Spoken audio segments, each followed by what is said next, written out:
সেকা খাইয়া বেকা না হইয়া পুরুষ তো হইছ, নিজের এমন ভাবে প্রতিষ্ঠিত করো যাতে মেয়ে না মেয়ের বাবা এসে বলে বাবা আমাকে বিয়ে করো, সরি বাবা আমার মেয়েকে বিয়ে করো।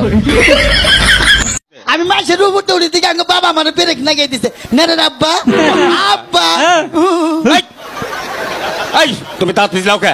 ধরো আমি যেদিন হইলাম না আঙ্গুমা ঘোড়া বিয়া নিতে দেখছাল খালি ঘোড়ার নাগাল চিহি চিহি করি আমার কি বেঁধে যায় তোরে তো সিন বাড়ি পারি না আমি সে লাগতেছে তোরে দেখে কয় যে আমি বললেন নায়ক নায়ক নাগাল নাগে নায়ক কি জানি ইন্ডিয়ায় তোরে একটা শাহরুখ খানের মতো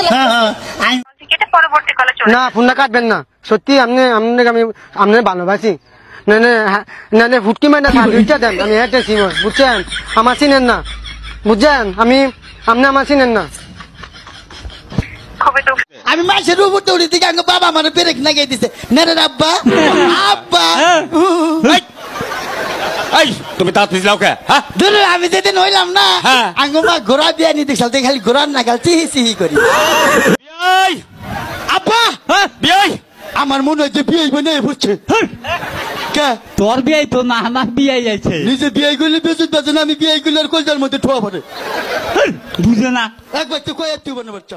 হে বিধাতা, আমার মালিক তুমি কি জিনিস সৃষ্টি করছো, না নিজে শান্তিতে থাকে না আমারে শান্তিতে থাকতে দেয়। বাজে কথা বইলো না, আমার মতো বউ পাইছে এতে তোমার 14 গোষ্ঠীর কপাল। তোরে দেখার পর শয়তানও সৃষ্টিকর্তার কাছে নালিশ করে, হে প্রভু আমার থেকেও ভয়ঙ্কর জিনিস কেন তুমি তৈরি করছো। ভুল করে যখন পাঠাইছে ফল তো ভোগ করতেই হবে। हम इसका पति है, हमको सिर्फ फांसी का सजा चाहिए। ও বুঝছি মার পড়াইছো না ওই সিরিয়াস কথাগুলো কে কোন জবান দিনে পাকতলে কেন পড়েছে তুমি তুই কি বাংলা দুনিয়ার মধ্যে একলাই বিয়া করছস আর মাইসা বিয়া করে না হ্যাঁ বউয়ের সাথে হারাটা রাত দিন 24 ঘন্টা এত পুরুর কথা কাম করব কেডা তুমি যে না তোমার কি কমু না মা ওই এত কথা কাউ কি ছেলে আপনাকে আমার ভালো লাগে। এখন তো ভালো লাগবেই, শীত চলে আইছে না। শীতকালে বন্ধুরে তুই আমার গায়ের কথা থাম, একটা কথা ভালো করে মাথায় ঢুকাই রাখবি, শীতকালে গোসল না করলে আমার ধারে কাছে আসতে পারবি না। বাবা কামরুল